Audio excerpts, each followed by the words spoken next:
बहुत समय पहले की बात है। एक समृद्ध राज्य की इकलौती राजकुमारी अचानक गंभीर रूप से बीमार पड़ गई। वो दिन भर निष्प्राण सी पड़ी रहती। उसकी आंखों में अजीब सी बेहोशी छाई रहती। कोई कुछ समझ नहीं पा रहा था कि उसे आखिर हुआ क्या है। राजा और रानी बेहद चिंतित थे।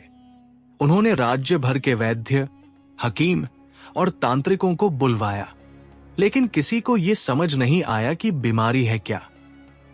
असल में राजकुमारी के शरीर के भीतर एक जीवित 7 फुट लंबा काला नाग वास करता था।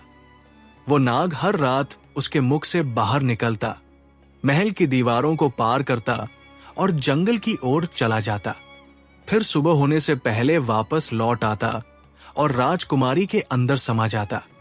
यह रहस्य इतना गहरा था कि खुद राजकुमारी भी इस बात से पूरी तरह अनजान थी। न उसे कुछ याद रहता, न कोई चेतना होती। महल के लोग भी हैरान थे। सभी यही सोचते कि शायद कोई अदृश्य शक्ति, कोई पुराना श्राप या टोटका राजकुमारी पर असर कर रहा है। उसी समय एक युवक लखन, जो योग और तंत्र विद्या में निपुण था, महल पहुंचा। उसने राजकुमारी की दशा देखी और चुपचाप सबको देखता रहा। शाम होते होते सारे वैद्य और हकीम निराश होकर लौट गए। तब लखन मंत्री के पास गया और बोला, मंत्रीवर, यदि मुझे एक अवसर दिया जाए तो शायद मैं इस रहस्य को समझ सकूं। मंत्री उसे राजा के पास ले गया। राजा, जो अब तक थक चुका था, बोला, जो बड़े बड़े वैद्य नहीं कर पाए वो तुम करोगे? लखन बोला, महाराज, मुझे सिर्फ एक रात का समय चाहिए। मैं राजकुमारी के कक्ष में एकांत में रहना चाहता हूं। मैं वचन देता हूं कि कोई अनुचित कार्य नहीं होगा। राजा थोड़ी देर सोच में पड़ा रहा, लेकिन लखन के आत्मविश्वास को देखकर उसने अनुमति दे दी। रात आई। लखन राजकुमारी के कक्ष में पहुंचा और कोने में शांत बैठ गया।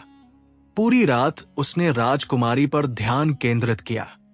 जैसे ही रात के 12 बजे अचेत पड़ी राजकुमारी के मुख से एक लंबा चमकता काला नाग बाहर निकला। वो बिना किसी आहट के महल से बाहर निकलकर जंगल की ओर चला गया। लखन स्तब्ध रह गया, लेकिन उसने कोई हरकत नहीं की। उसने बस सब कुछ ध्यान से देखा और मन ही मन पूरी बात समझ गया। कुछ ही समय बाद, जब अंतिम प्रहर आने को था, नाग वापस लौटा और फिर से उसी रास्ते से राजकुमारी के शरीर में समा गया। सुबह राजा चंद्रसेन घबराया हुआ मंत्री के साथ राजकुमारी के कक्ष में आया। उसने लखन से पूछा, बताओ युवक, क्या तुम किसी नतीजे पर पहुंचे? लखन ने हाथ जोड़कर कहा, महाराज, अब मुझे समझ आ चुका है कि राजकुमारी की बीमारी की असली वजह क्या है, और यदि आप एक रात और मुझे दे तो मैं उसे ठीक कर सकता हूं। मुझे बस एक तेज तलवार और मिट्टी से भरी एक बड़ी बाल्टी की आवश्यकता होगी। राजा की आंखों में आशा की हल्की सी चमक लौट आई। उसने तुरंत मंत्री को सारी व्यवस्था करने का आदेश दिया। अब पूरे महल में बस एक ही चर्चा थी, क्या लखन उस रहस्यमयी नाग को मार पाएगा? क्या राजकुमारी को नया जीवन मिलेगा?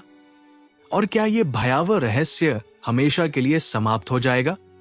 अगर आपको इस तरह की कहानियां पसंद आती है तो हमारे चैनल को लाइक और सब्सक्राइब करना बिल्कुल न भूलें।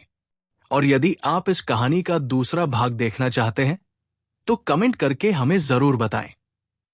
हम बहुत जल्द इसका भाग 2 लेकर आने वाले हैं। आपके एक एक कमेंट और सब्सक्राइब से हमें नई कहानियां लाने की प्रेरणा मिलती है। धन्यवाद।